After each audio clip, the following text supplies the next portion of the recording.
Oke, Assalamualaikum warahmatullahi wabarakatuh.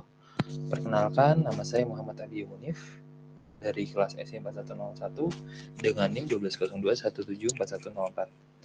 Pada video kali ini, saya ingin menjelaskan terkait analitika dan visualisasi data serta pengaplikasiannya di mata kuliah Data Warehouse dan Business Intelligence.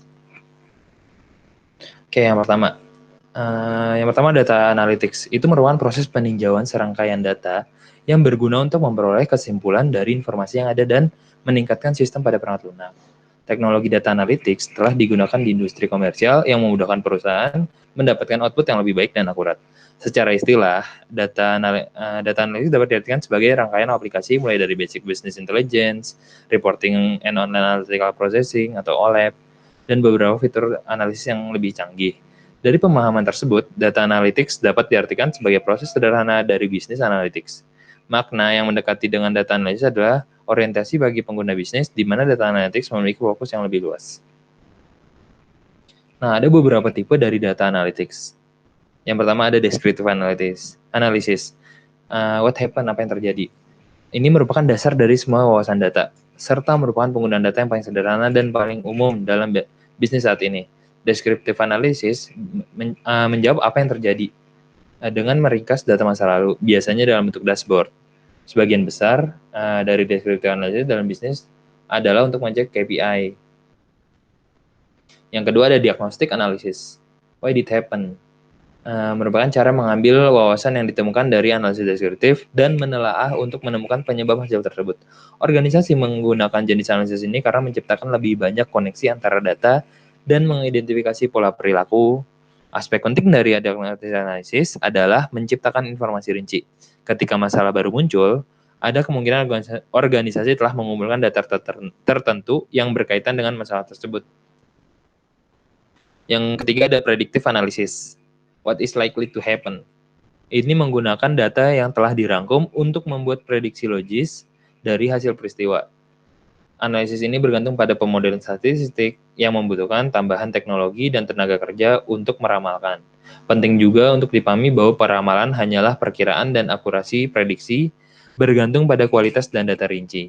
Yang terakhir ada perspektif analisis. Ini tipe terakhir merupakan analisis data yang paling dicari, tetapi hanya sedikit organisasi yang benar-benar siap untuk melakukannya. Perspektif analisis adalah batas analisis data, menggabungkan wawasan dari semua analisis sebelumnya untuk menentukan tindakan yang harus diambil dalam masalah keputusan saat ini.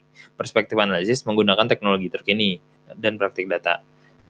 Ini adalah komitmen organisasi yang besar dan perusahaan harus yakin bahwa mereka siap dan bersedia untuk mengerahkan upaya dan sumber daya.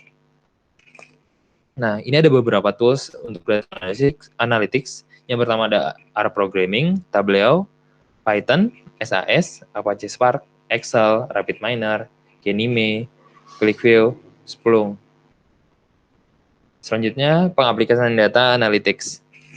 Yang pertama ada dari deskriptif. Ini digunakan dalam pembuatan laporan standar yang sudah disinggung sebelumnya dalam fungsi spreadsheet, dasar seperti hitungan, penjumlahan, rata-rata, dan perubahan persen dalam analisis vertikal dan horizontal dari pernyataan fungsional. Contohnya ada KPI dashboard, monthly revenue report, sales leads overview. Yang kedua ada diagnostic analysis. Digunakan dalam analisis varian dan dashboard interaktif untuk memeriksa penyebab hasil masa lalu. Contoh, ada perusahaan kargo yang menyelidiki penyebab lambatnya pengiriman di wilayah tertentu. Terus ada perusahaan SAS menelusuri aktivitas pemasaran yang paling tepat dalam meningkatkan kinerja. Yang ketiga ada predictive analysis, dapat digunakan untuk memprediksi saldo piutang dan periode penagihan untuk setiap pelanggan dan untuk mengembangkan model dengan indikator yang mencegah kegagalan pengendalian. Contohnya dari risk assessment, sales forecasting, menggunakan segmentasi pelanggan untuk menentukan prospek yang memiliki peluang konversi terbaik. Yang terakhir ada perspektif analisis, digunakan dalam mengidentifikasi tindakan untuk mengurangi periode penagihan piutang dan untuk mengoptimalkan menggunakan diskon utang. Biasanya ini yang kita kenal yaitu artificial intelligence. Nah, pembahasan kedua kita ada data visualization. Tadi kan kita udah bahas yang pertama itu ada data analytics. Nah, jadi yang pertama itu kita nganalisis data dulu, datanya masih benar-benar mentah. Nah, ini kita visualisasi. Jadi biar bisa enak dilihat, gampang dicernanya, orang-orang pada paham. Jadi data visual ini adalah representasi grafis dari informasi dan data dengan menggunakan elemen visual seperti bagan, grafik, dan peta. Tools visualisasi data menyediakan cara yang dapat diakses untuk melihat dan memahami tren, outlier, dan pola dalam data. Data visualization menjadikan cara yang sederhana dan dapat dipahami untuk melihat dengan jelas dan menemukan wawasan dan dalam data dengan mudah. Nah, ada beberapa metode nih di visualisasi data. Ada area chart, bar chart, bullet graph, Gantt chart, heat map, scatter plot, line chart, matrix, tree map, histogram, network, pola area, stream graph, text tables, dan lain-lain. Nah, ini pengaplikasian visualisasi data pada COVID-19. COVID-19 diumumkan pada awal Maret masuk di Indonesia dengan cepat menyebar ke berbagai daerah di Indonesia, termasuk di Provinsi DKI Jakarta. Gubernur DKI Jakarta, Bapak Anies Rashid Baswedan, dengan cepat membentuk tim penanganan COVID dan dibangunlah portal COVID-19 dengan alamat https corona.jakarta.go.id. Portal ini dibangun dengan software Tableau. Tableau membantu pemerintah DKI dalam mempercepat pengambilan keputusan berdasarkan visualisasi data.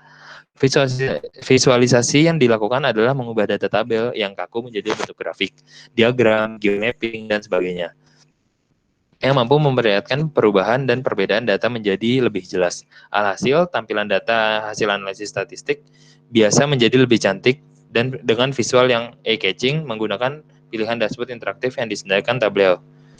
Mungkin itu saja yang bisa saya sampaikan.